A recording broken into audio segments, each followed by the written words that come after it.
We began last night discussing some of the halachos of Selichos. Sometimes it can be hard. It's a long davening, especially if you're in a shul or somewhere where they daven, slowly. It could be, especially on a Monday or Thursday, Selichos and davening could take almost 2 hours. So it's very hard. It's hard sometimes to maintain focus the whole way through. Especially there's so many shemos or kadoshim that are said, a person has to be very careful to try to maintain focus, to be able to say the shemos with kavana. The Lakewood Mashgiach from Matisyahu Solomon said on the tape that one of the avodos of Elul these days leading up to Rosh Hashanah and for the Aseret Shmei Tshuva is to get a proper night's sleep. A person has to make sure, even somebody in learning, who they need the kochos for learning during the day, but they have to make sure that they're awake for slichos and for davening. So Matisyahu said it's important that a person should try to get a good night's sleep when there's slichos, so he's not nodding off during slichos, so he doesn't feel like all groggy, and he could focus and maintain concentration. Again, especially when it comes to saying so many shemos hakadoshim, a person has to really try to focus to be attentive to them. I just want to discuss a few halachos having to do with slichos. The poskim say that a person should stand for slichos. Preferably a person should stand from beginning to end, meaning Ashrei should say sitting, and then right after Kaddish, from that point through the end of slichos, a person should remain standing. If a person is weak or an elderly person who can't stand the whole time, so then it's okay for them to sit. But for the Kel Melch Yoshev, Akisirachamim, and for the Yud Gimel Midos, and for the Vidui, a person should be standing even if they can't stand the rest of the time. Obviously, somebody with a broken leg or somebody who's just too weak to stand at all, so certainly they could say the whole Slichos sitting, and they'll be Yotzei in that fashion as well.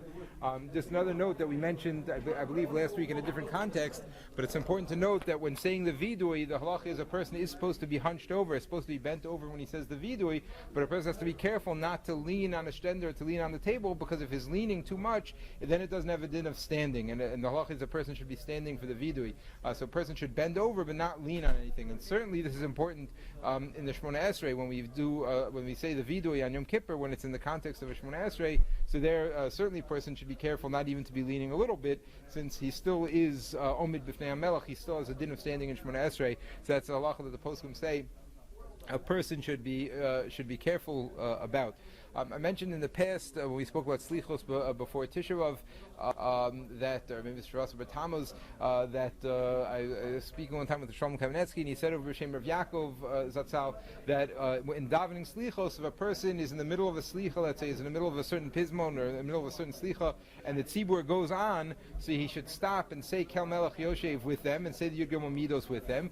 But if he wants to go back to the Selicha that he was in, let's say he was understanding it, he was getting something out of it, it was speaking to him. So Rav Yaakov held, and he said, Allah L'maisa, a person should go back to that slicha and continue, and then skip Kamal Yoshev and then begin the next one. In other words, a person is not meshubed, a person does not have to stick with what the tzibur is saying. If a person davens at a slower pace, it's okay. If they want to jump ahead with the tzibur, they're allowed to. But if they feel they're getting something out of that slicha, that particular one that they're saying, then they should go back and continue that one as well. The pismon, though, the slicha that we say together with the tzibur, a person should say together with the tzibur, should say that one out loud. At the end of the Selichos, there are certain tefillos that are said in Aramaic and Lashon Aramis, and we know the halacha is that tefillos that are said in Lashon Aramis are not supposed to be said without a tzibur. The reason is the Gemara in Shabbos tells us that the malachim that bring your tefillos up, so they don't speak Lashon Aramis, so they don't know what you're saying. So in a situation where one needs malachim to help with the tefillos, a person can't daven in Lashon Aramis. But in a situation where there's a tzibur, or the Gemara there is talking about where there's a chola, where there's a sick person, when there's a sick person there, so the Shechina is there, or likewise in a tzibur, when the Shechina is there, then it's mutter to daven in Lashon Aramis, in Lashon Aramis. That's why we have certain tefillos are said in Lashon Aramis. Brich Shmei is a passage from the Zohar that's said in Aramaic, and Yikum Purkan Min Shemai is said in Aramaic, but there are also certain tefillos at the end of the Selichos that are said in Aramaic as well.